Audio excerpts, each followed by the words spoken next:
กับสบายดีพ่อแม่พี่น้องสุขุสุขดเนาะสบายดีเสาร์วันที่2พี่น้องมันบาสุกกันมาอัปเดตคือเก่าเนาะตอนเสาร์เพิ่นกำลังเริ่มเฮ็ดต่อพี่น้องเมื่อวานนี้เพิ่นเฮ็ดต่อได้หา2เนาะหาบอลมื้อนี้กำลังสิเริ่มต่อพี่น้องแต่ว่ามื้อนี้น่าจะเปลี่ยนน่าจะได้แบบจัดการใหม่นะเพราะว่าเมื่อวานตอนแรกเป็นลองซื้อๆเนาะก็คือแบ่งเป็น2จุเนาะ2กลุ่มคืออยู่ฝั่งนั้นน้ำพี่น้องเห็นปะอยู่ฝั่งนั้นน้ำกลุ่มหนึ่งไปเลยมาแต่ฝุ่นน้ำเพราะว่าคนจำนวนทั้งหมดเฮ็ดนี่มี15คนเนาะพี่น้องมี15ครอบครัวออกเงินกันเฮ็ดเองเนาะรวมเบิดในหมู่บ้านรวมได้15คนก็เลยหลายคนเนาะไปเดี๋ยวสิพาไปเบิ่งที่คุณอะไรพี่น้อง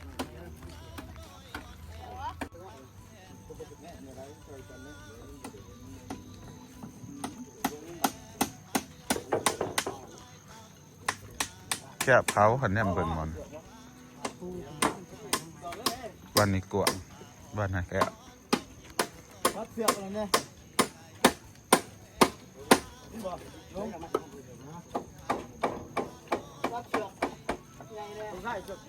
เมื่อในบรรยากาศฝนตกพี่น้องพายุเขา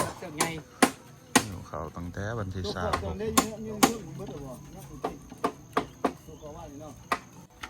ตอนนี้กำลังเริ่มเห็ดเนาะพี่น้องเมื่อวานนี้เขาเห็ดหอดนี้หอดปองที่หาเนาะเมื่อนี้กำลังเริ่มมาวันนี้ที่6ที่7 FC ทำมาจักมือจังเฮ็ดแล้วเพิ่นว่าถ้ามีใหม่ครบประมาณ5-6 มื้อก็แล้วพี่น้องคันใหม่เฮาพอคันใหม่บ่พอก็สิใช้เวลาโดนอยู่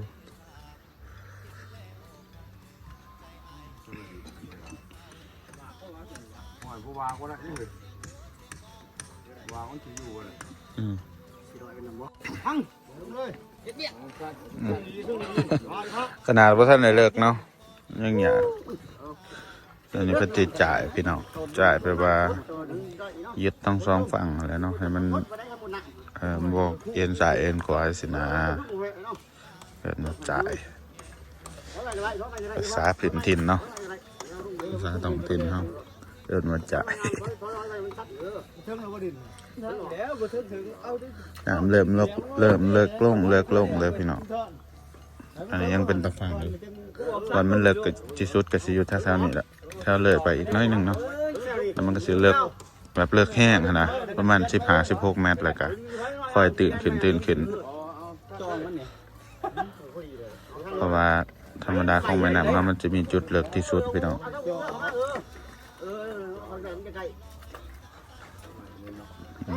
สักอย่างมาได้ตัวนี้ถึงเทียนค้างกับไปโดนเทียนไหนอยู่รถมันคือหมูแผ่สุดนั่นขู่เขาวันนี่แล้วเขากำลังรันเนาะคือแผ่เอาเงี้ยไม่เอามันจำหน่อยไปจ้ามันหอดดินนะบ่อย่าไปครึ่งบ้าที่เปียกกันนะนึ่งไม่อยู่นึ่งนักกันไปไหนนักไปใส่เลยตั้งมือเดียวเลยตอกวันนี้อ้ามขึ้นเลยกระตอกโอ้สิถึงโมอยู่ห่างกันเนี่ยมันไม่เป็นเนาะเอาสิเป็นตัดตัดอยู่ตรงนี้ก็ได้มีอะไรเนี่ยเอาใจว่าตัดเดี๋ยวต่อเลยโอ้ไปไหมไปว่าอีกตัดใส่คอสีแต่สีอะไรก็คอเอาซื้อกันนะ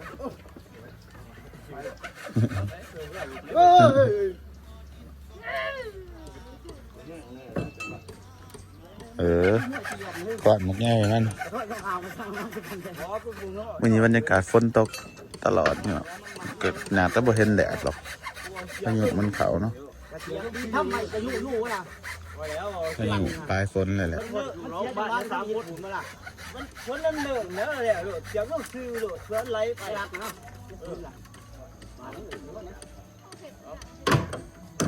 แล้วก็ตอกวันนี้พี่น้องตอกแล้วก็มัดกันสำหรับผู้ใดที่อยากเห็นวิธีเฮ็ดละเอียดกับ เบิ่งในแต่ละ EP ไปเลยพี่น้องบ่าวสุกเก็บเป็น EP เนาะเก็บเป็น EP แล้วก็ลงในเพลย์ลิสต์ไว้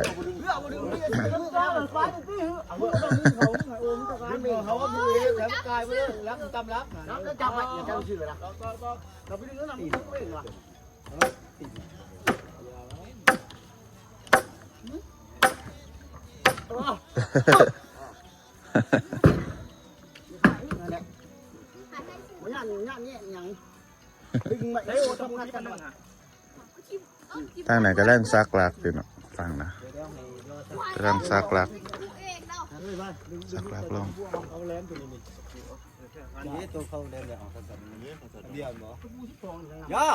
ฟังนะก็6 คนพี่น้องสัตว์ลงมาน้ำด้วยเนี่ยนึงกำลังเลยซักลักตัวใจมาลายมันหนักเรื่องเดียวคนผู้แห้งนะ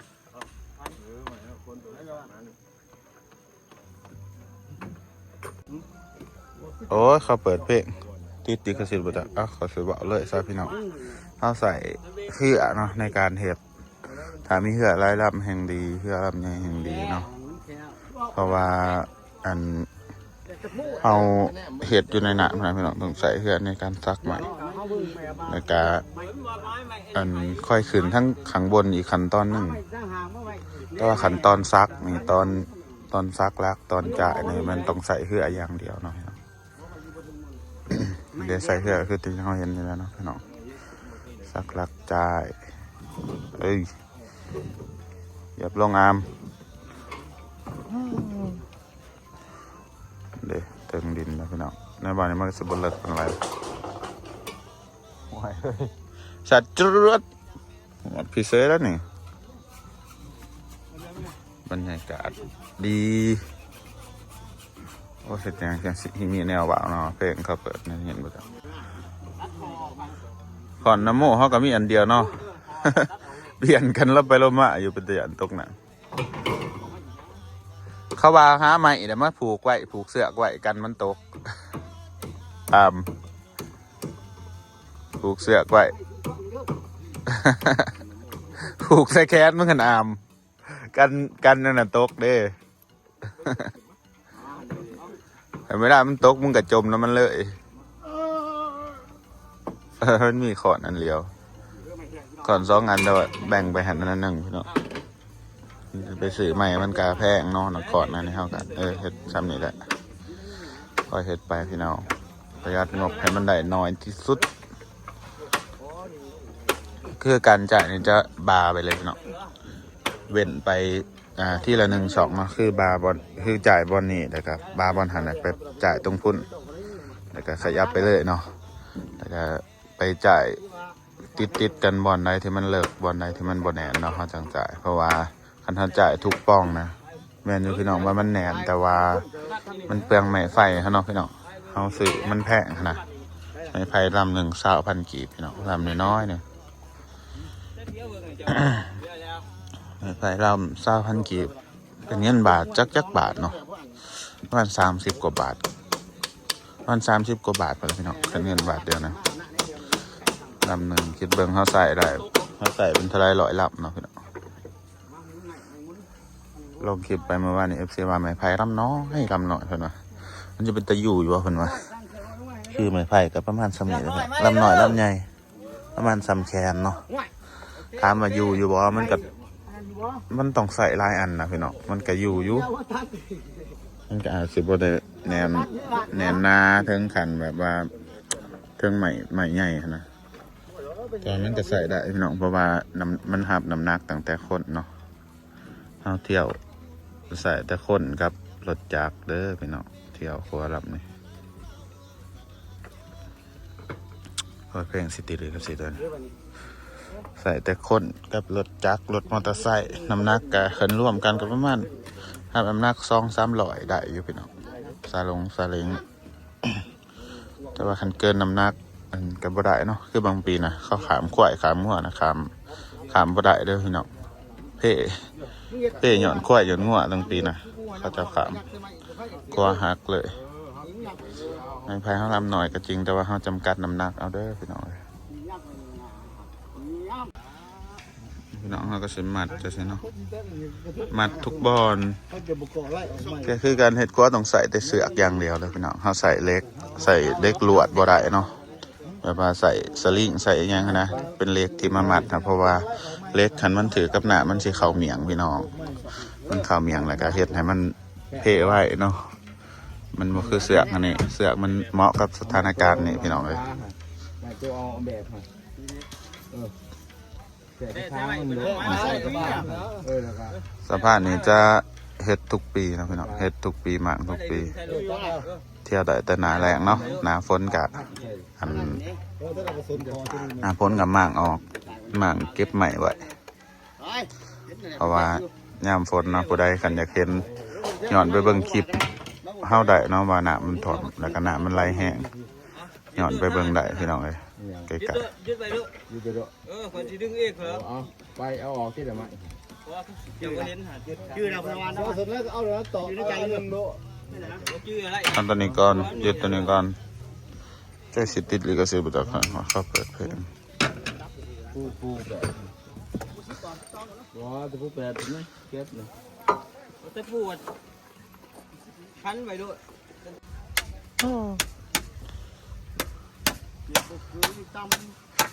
ไฟรับน้อยๆเนี่ยเนาะไฟ ใส่มาแล้ว นี่ฟันนี่พี่มันถือดีแล้วเนี่ย ยาแล้วนะ ตูดเอา โอ้มันเสือมันสิมัน ใส่นี่ พี่มันส่วนคิดส่วนนะแท้แล้วก็บ่แม่นเนี่ยเอามาอีก ถอนออกไหม นี่มันถือกี่สีรัก บ่นะเอาเว้ ใช่ ย อ่ะ แค่ใส่หูผุนที่ว่าวางมันผุนอ่ะ ใช่แค่นี้ นี่คนที่ดึงเอา เอาจอก ตอกคนนี้ อยู่วะ ขึ้นเรือมาทางนี่ลายเถอะ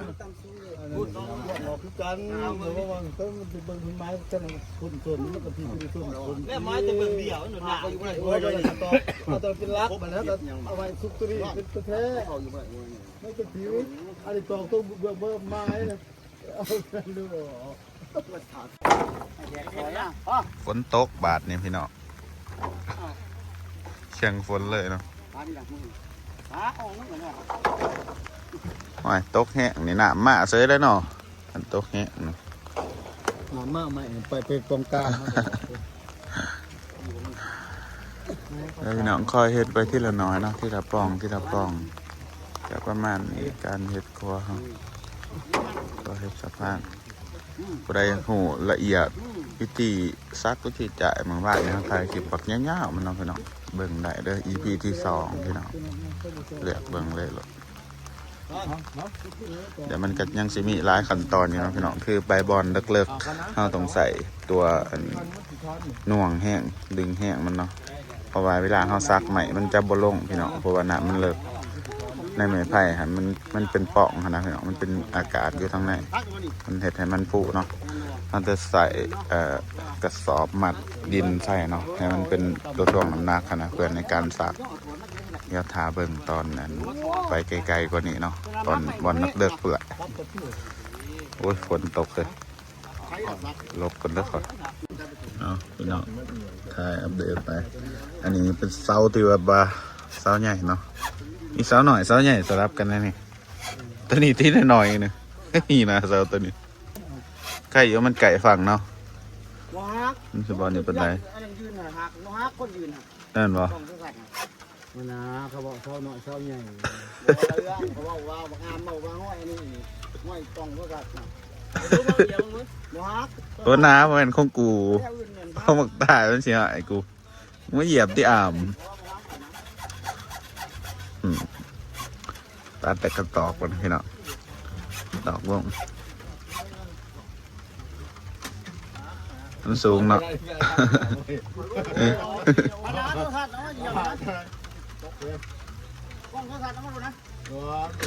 อันนี้เอาทั้งตัวนะมาใส่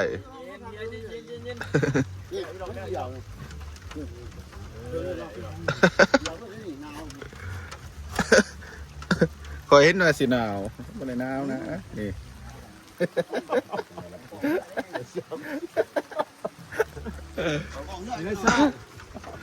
มันบทนาคือเบิ่งเอานะเอาลูกใหญ่มากลางมันบทนาได้ยังบ่ได้อีกใส่หัวโคสีแยกใส่หัวเอาหัวโคเป็นอย่างนี้เนาะสู้กันนะเลยแรงดุกันแรงเลยเนาะ อีก ใหญ่ค่ะกับว่าตาใหญ่ค่ะเอาอย่างไร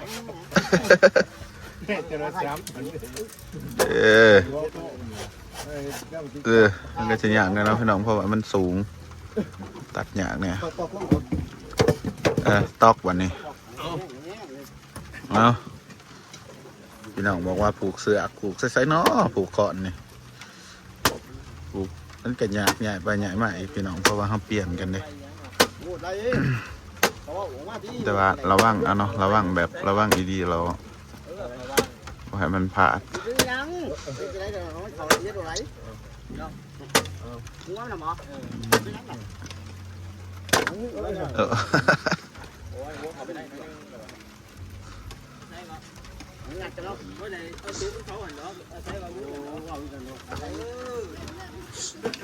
รู้สึกว่าเจ็บหัวว่ะ เอาไว้มาตาตัวใหม่สุดท้ายเลยเอาไว้เอาไว้ ก็มาจากถ่ายคลิปให้พี่น้องเบิ่งเนาะตากฝนฝนตกกระเหตุ จะได้ป่ะเดี๋ยว อ๋อตัว มาไอ้มันวันนี้ เอา ฉลาดอยู่เนาะ นี่จะมาบรรณานี่ลูกมาบรรณาสองห้าตัวนี่รอบประมาณ เปลี่ยนโต๊ะกันลบไปลบมาอยู่เนาะ ไอ้จริง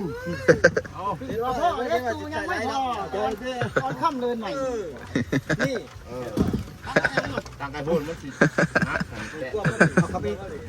เยอะเรียกไทยมันอันนี้เอาเมื่อมาเนี่ยเนี่ยต้องไม่ได้โดนตายแล้วคือตีเทลเลยก็เลย thank you ไหนเด้อเว้ยไอ้ขันจ่องมาเด้อเว้ยกินไทยแล้วรั่วป่ะเนี่ยเอาวัดไปน้ำพี่น้องวัดโดยสายตาเป่าอีกไหล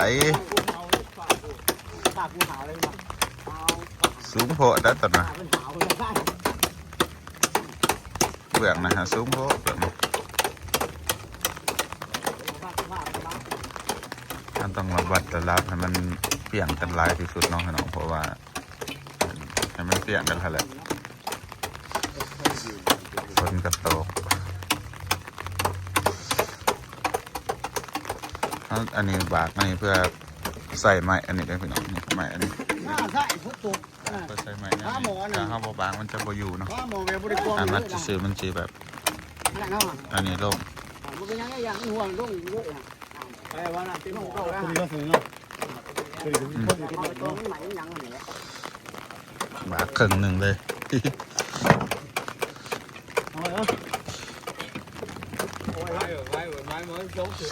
ไม้สุดหนึ่งโดดกระไรตอกทางไรก็ตอกแต่เป็นวัดไป ไม้อามไม้ ด้วยแน่บางกุ๊กเลยบางแน่เอา ไปเอาพี่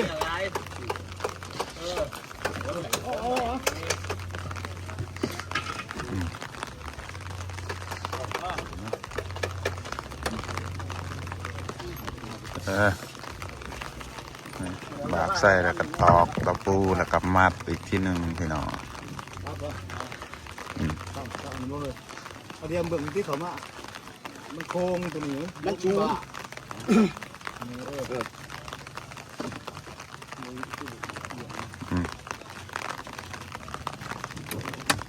ตะปูใส่ เอาเลยเฮ้ย คอยเห็นว่าสิหนาวมั้งอามกันหนาวอ่ะนะอามคุยเห็นว่าสิหนาว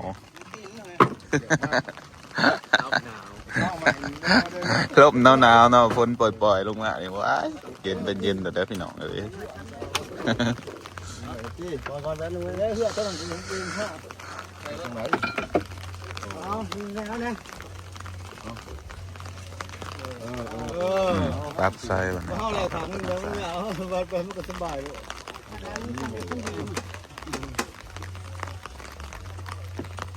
แต่ที่นี่ว่างรอครับเนี่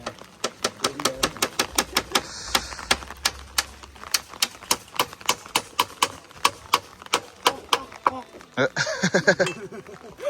ถือเงินเนี่ยเอาอีกแล้วก็เป็นยอดเขาไปจำมาถูกหน้ากระถือเลยนะ ว่าสิกี้เอาเสื้ออันผูกอันไม่ใช่โซ่ใช่อันนี้ มัดบัดนี้พี่น้องคันใส่ไม้คันนะบัดนี้ใหม่บ่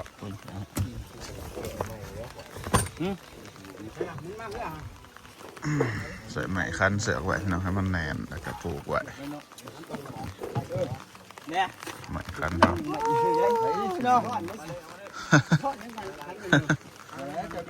สิแล้วอยู่เนาะครัวลำนี่คือครัวอันนี้ตัวนี้นี่ครัวแล้วจังสิเข้าปากเซ่ซะฉลองเด้ ฉลองครัวแล้วไปปากเซ่จนค่ำจังมามันอันนี้เด้ปัญญากเด้เหือต้องมาให้ท่านค่ำเลยขันขามเหือนี่พี่น้องกับปลาขามครัวนี่24 ชั่วโมงกำลังอามมันดีดนี่มันลบไปลบมาอีกแล้วปีนี้มันเห็ดครัวสั่ง ไปเจ้าหาเรื่องก่อนบอก พยายามเที่ยวลบไปลบมาเลยบางอามเลยถามเบิ่งเลย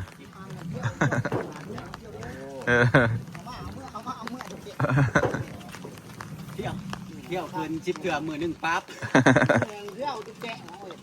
เอามาหาหัวหมู มีคนเที่ยวก็เที่ยวอยู่บนคืน ปลามันน้ำเราพูดความลายเนาะเยอะไปจะมาจะมา เที่ยวดีกว่าที่รถลายแถวอ่ะ สิแถบบางอามมันดีดเนาะ กี่ก็ไปนั่งทางนั้นนึงไปทางว่าอยู่เนาะ ลบไปลบมาอามแล้วก็มัดไว้อีกพี่น้องใส่ตัวนึงอันนี้มัดใหม่จ่าย ต้น เนาะ ถ้ามันจะสิได้ตัดเสียอีกคนนึงหนักบวกหน่อยยิ่งเดียวเฮ็ดแถวครบไปที่นี่ก็ได้ เดี๋ยวสิใส่ใหม่จ่ายอีกเนาะพี่น้องบอลนะ คอยยังไม่ไหล ใส่ใหม่จ่ายบาดนี้พี่น้องตัวนี้พอดีเลยเนาะเขาต้องเอาออกทั้งนอกตีตัวนี้ ก็ไปได้ออกข้างนอกบ่ปลายมันจ่ายอยู่ในมันสิบ่นี่บ่มันสิบ่ฆ่าบ่ตอนปู ใจง่าย เขาจ่ายอยู่นอกตีบัดปูมันสิบ่ปูบ่ได้ เวียงไปที่ เวงเอาออกนอกสลิงหั่นเด้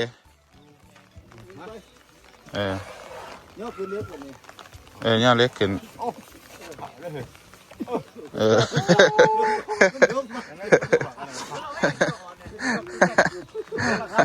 ว่าจะเฮ็ดเจ้าว่างที่เราบูที่บริเฮ็ดเจ้าเนาะ ไม่มันไปอีกฮะก็ถือคอกันสัก มันผู้เหรอ เอาคือเหือมันคอเหือเอา อย่าไปก่อน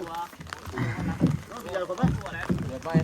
อย่าให้มันเราเอาเพื่อเขาบ้านเมื่อไรก็จะเธอเหือออก เอาเหือขัดเอาเนาะ เหือ ขาดเอาอย่าเหือกันมาโอ้ยไหลแห้งแทะเริ่มอีก อยู่เพื่อนก่อน เจ ดีจ้า อจีจ้าเจอจี พ่อเนาะมันไหลไปไปวะ มันเสลียงจักหน่อยโอเคได้แล้วฮันได้แล้วมันเสลียงจักหน่อยมาให้มันตั้งสิโอเคอู้เฮ็ดดีจังหมักสังอะลิ ย่อขึ้นแล้วไปทั้งใหม่เลยเนาะ เอาล่ำนี่จ่ายว่านี่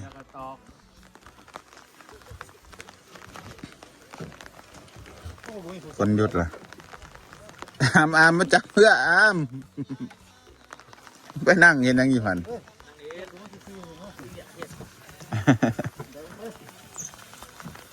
จ่ายทางนี้มันสีค่าอีล็อกหนามันบ่ไหลมันมาผัดอันนี้ไป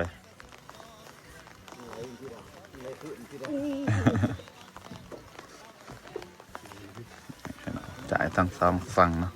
สายขวาเห็ดไปตามสลิงตามเลขขนมนี่ตรงมาทางนี้ฝั่งไหนก็เห็ดคือกันฝั่งไหนจะเห็ดยังกำลังเลยฝั่งไหนกำลังไหล2-3 เตา มันบ่แห้งมันบ่ได้แห้ง แบ่งกันเฮ็ดเนาะเอาถ่ายแบบนี้ดีกว่า เลยมาได้ยังติ้วขึ้นเลยฮะ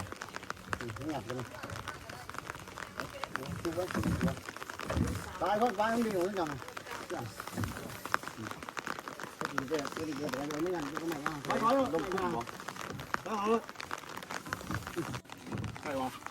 มาพี่น้องสักเราจ่ายนี่ว่าท่านเลยเอาอยู่ปานนี้เนาะ มันยากแน่เนาะพี่น้องสักเรานี่เพราะว่าหน้ามันไหลนะหน้าเฮ็ดได้สิมันไหลเลยพี่น้องมันบ่ได้นิ่งมันไหลแห้งเติบอยู่ต้องอันนี้มันตอกไหลอยู่ดิฮะ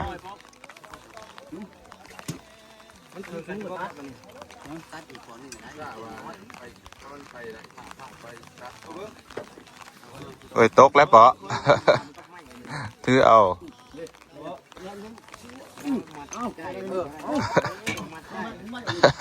มันขึ้นนี่มันร้อนว่าเที่ยงขึ้นถักมาหากูนอนเดี๋ยวบอเป็นว่าสงสัยมาเมาเหล่าขาวแล้วบางคืนนี่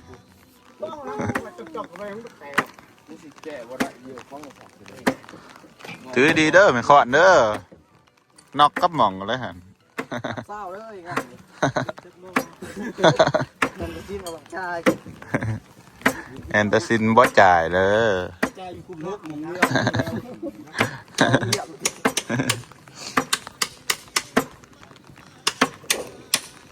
มันบ่เก่งกันเป็นไหนตัวนี้มัดจะลุ่มไปแล้วเป็นมัดมันอยู่ใส่เนาะแล้ว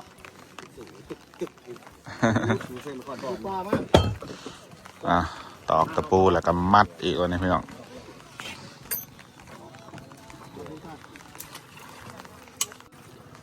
ทั้งเทิงกับมัดทั้งลุมกับมัดทั้งลุมกับตอกเนาะไม่หมุนอยู่เนี่ยพี่น้องไม่หมุนบ่เสือกน้อยตัวแล้วมันว่าเอางามเอา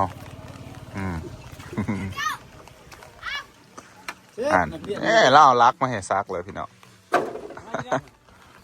จับเราของนี้มันเลิกเพราะของนี้เสาตัวนี้ปรับแล้วเนาะเลิกแล้ววันนี้ใส่เสา2ต่อแล้ววันนี้พี่น้องจับเราหรือเนาะ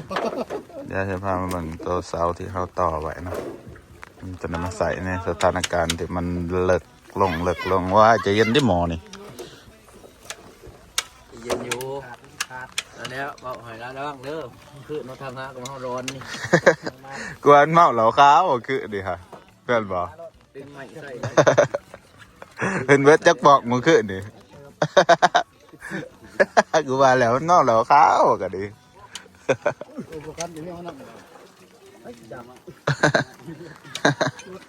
คันไว้ให้มันแน่นเด้อพี่น้องแล้วพารถเจียกอีกแล้วได้ว่าคือ